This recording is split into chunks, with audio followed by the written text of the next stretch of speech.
ఈ నెల 5న కాళేశ్వరం కమిషన్ విచారణకు కేసీఆర్ హాజరు కావడం లేదు. విచారణకు మరికొంత సమయం కావాలని కమిషన్ ను కేసీఆర్ కోరారు. కేసీఆర్ విజ్ఞప్తిని అంగీకరించిన కమిషన్ ఈ నెల 11న విచారణకు రావాలని సూచించింది. కాగా ఈ నెల 9న కమిషన్ విచారణకు హరీష్ రావు హాజరు కానున్నారు.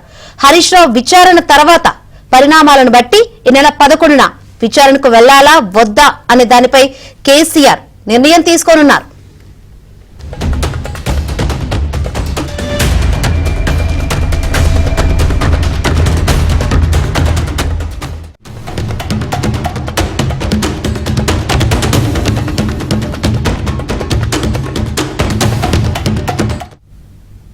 ఈ నెల 5న కాళేశ్వరం కమిషన్ విచారణకు కేసీఆర్ హాజరు కావడం లేదు. మరికొంత సమయం కావాలని కమిషన్ ను కేసీఆర్ కోరారు. ఇక ఇదే అంశం సంబంధించి మరిన్ని వివరాలు అందించేందుకు మా ప్రతినిధి నరసింహరావు లైవ్ ద్వారా సిద్ధంగా ఉన్నారు. నరసింహరావు. ఎస్ శంకరి, వాస్తవానికి ఈ నెల 5వ తేదీన కాళేశ్వరం కమిషన్ ఎదుట, పీసీ ఘోష్ కమిషన్ ఎదుట మాజీ ముఖ్యమంత్రి బీఆర్ఎస్ పార్టీ అధినేత కేసీఆర్ హాజరు కావాల్సి ఉంది. మే 20వ తేదీన ఆనాటి ప్రభుత్వంలో కీలకంగా వ్యవహరించినటువంటి 3 నేతలకి కాళేశ్వరం కమిషన్ నోటీసులు ఇచ్చింది. అందులో కేసీఆర్కి నోటీసులు ఇచ్చింది, హరీష్ రావుకు నోటీసులు ఇచ్చింది. ఆనాడు ఫైనాన్స్ మినిస్టర్గా పనిచేసినటువంటి ఈటెల రాజేందర్ కూడా కాళేశ్వరం కమిషన్ నోటీసులు ఇచ్చింది. కమిషన్ చైర్మన్ పీసీ ఘోష్ పేరిట నోటీసులను పంపించారు. కేసీఆర్నేమో ఈ నెల 5వ తేదీన విచారణకి రావాలని ఆదేశించారు. అదేవిధంగా హరీష్ రావుకు 9వ తేదీన, 6వ తేదీన ఈటెల రాజేందర్ని విచారణ కమిషన్ ఎదుట హాజరు కావాలని చెప్పి ఆదేశించారు. సో ఈ నేపథ్యంలో 5వ తేదీన విచారణకు హాజరవుతున్నట్లుగా బీఆర్ఎస్ పార్టీ వర్గాల ద్వారా సమాచారం అందింది. విస్తృతంగా ప్రచారం కూడా జరిగింది. సో విచారణకు హాజరు కావడం కోసం పెద్ద ఎత్తున ప్రిపేర్ కూడా అయ్యారు కేసీఆర్ అనేటువంటి ప్రచారం కూడా పార్టీ వర్గాల ద్వారా జరిగింది. ఫామ్ హౌస్కు చాలా ఫ్రీక్వెంట్గా వెళ్ళి మాజీ మంత్రి హరీష్ రావు కూడా కలిసి ఆ విషయంపైనే కేసీఆర్తో సమాలోచనలు జరిపినట్లుగా పెద్ద ఎత్తున ప్రచారం జరిగింది. ఆ కాళేశ్వరం కమిషన్ ఎదుట ఏ అంశాలని ప్రస్తావించాలి, ఈ అంశాలని చెప్పాలనేటువంటి దానిపైన సమాలోచనలు జరిపారు. సో 5న కేసీఆర్ హాజరవుతారు అనేటువంటి ప్రచారము విస్తృతంగా జరిగింది. కానీ సడన్గా కేసీఆర్ మనసు మార్చుకున్నారు.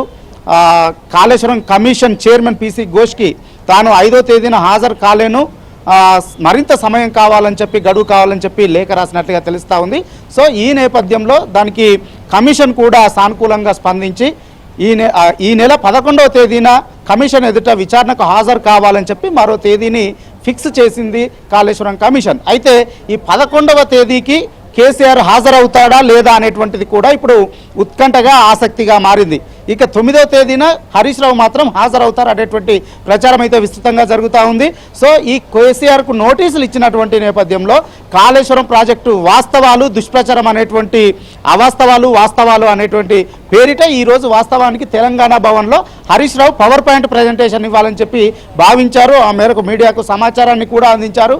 కానీ అధినేత నుంచి వచ్చినటువంటి ఆదేశాల మేరకు ఆయన ఈరోజు ఇవ్వాల్సినటువంటి పవర్ పాయింట్ ప్రజెంటేషన్ను కూడా వాయిదా వేసుకున్నారు. సో ఆ పవర్ పాయింట్ ప్రజెంటేషన్ రేపు ఉంటుందా, ఎల్లుండి ఉంటుందా, అసలు ఉంటుందా లేదా అనేటువంటిది కూడా స్పష్టత రావాల్సి ఉంది.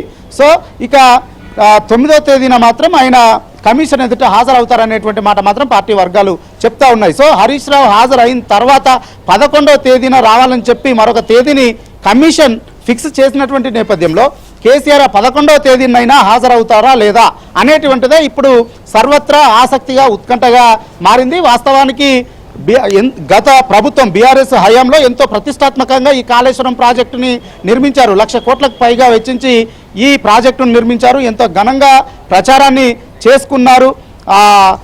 తెలంగాణను సస్యశ్యామలం చేయబోతున్నాం ఈ ప్రాజెక్టుతో అని చెప్పి విస్తృతంగా ప్రచారం చేసుకున్నారు. కానీ గత 2023 అసెంబ్లీ ఎన్నికలకు సరిగ్గా నెల రోజుల ముందు కాళేశ్వరం ప్రాజెక్టులో 7వ బ్లాక్లో 2 స్పేర్స్ కూలిపోవడము అప్పుడు దేశవ్యాప్తంగా కూడా సంచలనం రేపింది. సో 1,00,000 కోట్లు ఖర్చు పెట్టినటువంటి ప్రాజెక్టు కుంగిపోవడం పైన తీవ్రమైనటువంటి విమర్శలు వచ్చాయి. సో దీనిపైన కాంగ్రెస్ ప్రభుత్వం వచ్చిన తర్వాత విచారణకి ఆదేశించింది 2024 సంవత్సరం ప్రారంభంలో. సో అప్పటి నుంచి ఇప్పటి వరకు దాదాపుగా ఏడాదికి పైగా కాళేశ్వరం కమిషను ఆ ప్రాజెక్టు నిర్మాణంలో భాగస్వామ్యమైనటువంటి అందరినీ కూడా విచారించింది. క్షేత్రస్థాయిలో పనిచేసినటువంటి ఏఈలు, డిఈలు, సిఈలు, ఎస్ఈలు, సిఈలతో సహా రాష్ట్ర స్థాయి ఐఏఎస్ అధికారులను, సిఎస్లను, రిటైర్డ్ అధికారులను కూడా విచారణకు పిలిచింది, అదేవిధంగా ఆ డిజైన్లు రూపొందించినటువంటి సంస్థలని పిలిచింది, విచారించింది.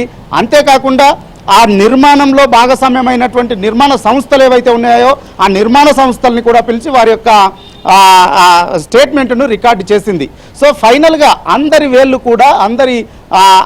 వేళ్ళు కూడా కేసీఆర్ వైపే ఈ విచారణలో చూపించినట్లుగా సమాచారం ఉంది. సో ఈ నేపథ్యంలోనే కమిషను ఫైనల్గా ఈ పొలిటీషియన్లని ఆనాడు ప్రభుత్వంలో భాగస్వామ్యం ఉన్నటువంటి కీలక నేతల్ని పిలవాలని చెప్పి డిసైడ్ అయి కేసీఆర్కి, హరీష్ రావుకి, అదేవిధంగా ఈటల రాజేందర్కి నోటీసులు ఇచ్చింది.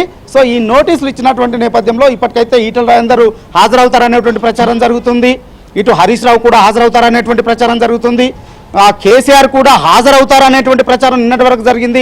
5వ తేదీ ఈ రోజు వరకు కూడా జరిగింది. 5వ తేదీన విచారణకు హాజరవుతారనేటువంటి ప్రచారం జరిగింది. అందుకు సంసిద్ధం అయిపోయారు, ప్రిపేర్ అయ్యారు, కేసీఆర్తో సమాలోచనలు జరిపారు అనేటువంటి ప్రచారం కూడా జరిగింది.